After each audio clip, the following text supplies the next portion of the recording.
Good morning, third graders. Are you ready to hang out with Mortimer again? Today his joke is, why was the mathematician late for work? Be thinking about it. So today Mortimer wants to talk to us about how to break a shape into equal parts. So the first thing he wants us to know, or be able to do, is partition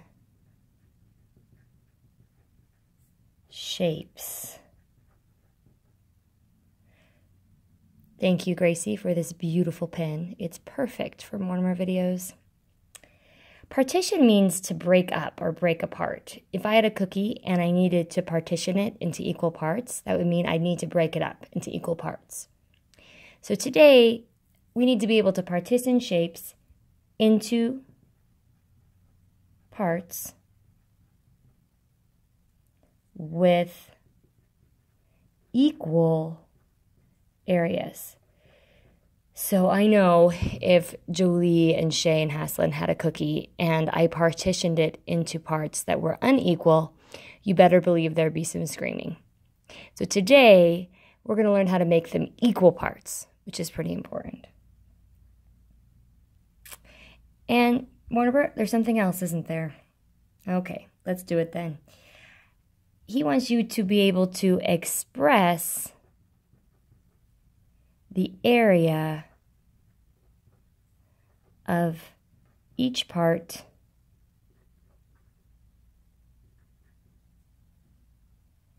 as a unit fraction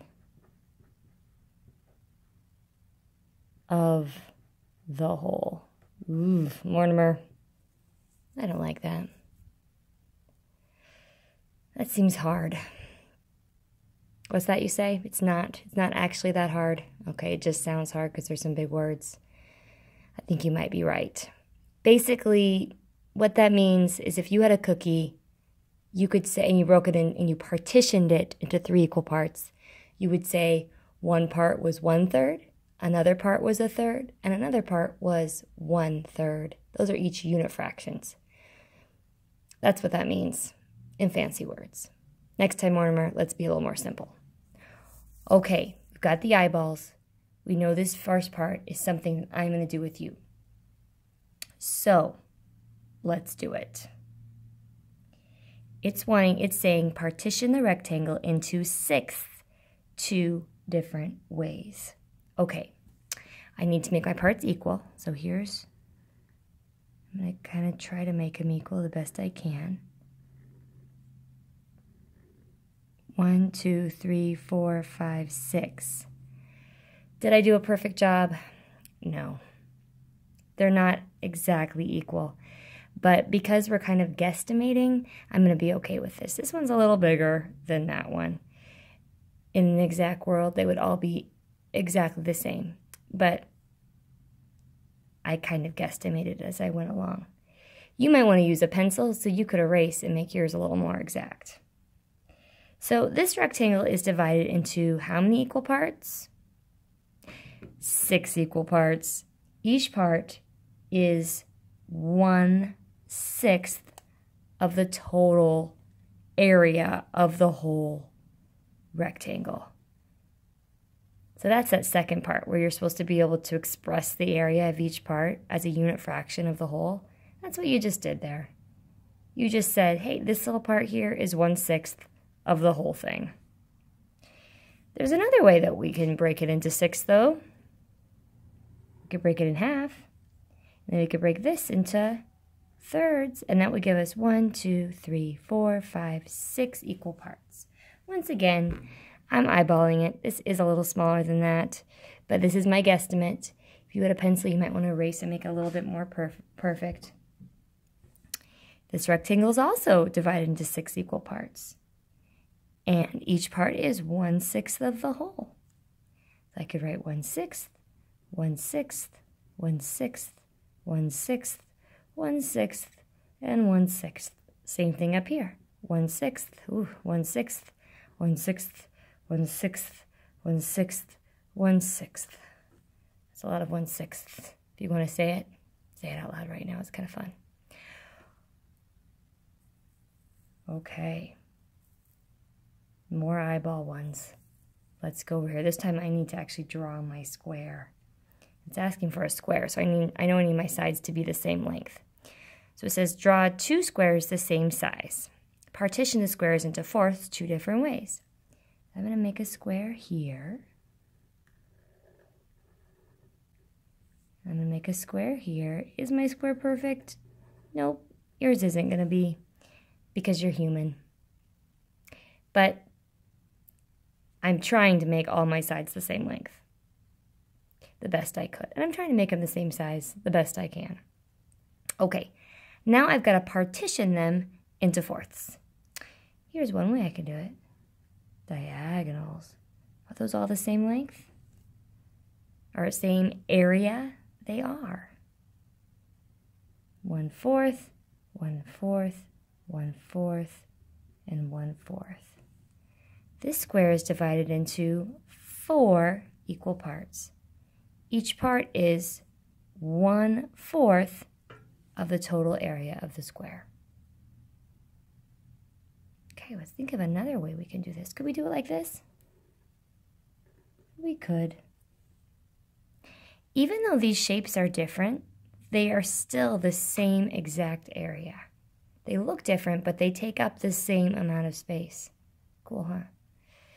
1/4, 1/4, 1/4, 1/4. The square is divided into 4 equal parts. Each part is 1/4 of the total area. Well, are there other ways I could partition a square into 4 equal parts? Yes, there certainly are. There are lots of different ways that we can do these. I can't show them all here, but just know that I have not shown all the ways that you can possibly do it. Maybe you can think of one right now. This next one is a pencil one, which means you're going to do it on your own without my help. You're going to pause the video and you're going to give it a shot. They want you to circle the ones that have been partitioned into equal parts. That means each of the parts is the same. That means if I had 6 kids and I needed to break that piece of cake into 6 equal parts, that everyone would get us the same amount. Okay, pause your video.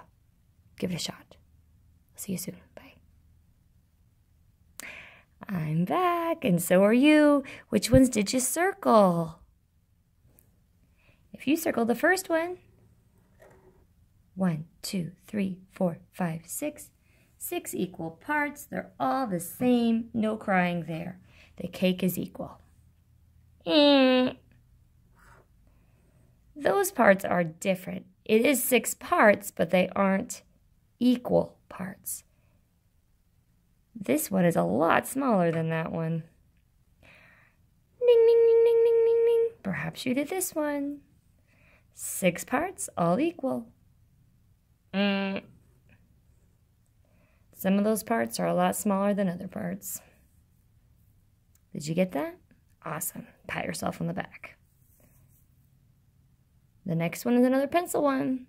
Give it a shot. Look at one of the squares you circled. Each part of that square is of the total area of the square. This is where you're going to express the area of a part as a unit fraction of a whole. Okay, give it a shot. Pause it, come back. Did you think that each one of these was 1/6 of the whole? If you thought that, oops, sorry guys. If you thought that, you would be right. Each part is 1/6. There's my unit fraction. A unit fraction is just a fraction that has a 1 in the numerator and some other number in the denominator. And this one is 1/6 of my whole. Fantastic. I wish I could be there with you guys today. I hope that you're having a good time. I hope that you were listening to your substitute, treating her like a guest in our classroom, showing her how things work, lining up quietly in line. I hope you're doing that. I miss you guys, and I'll see you tomorrow. Okay, bye.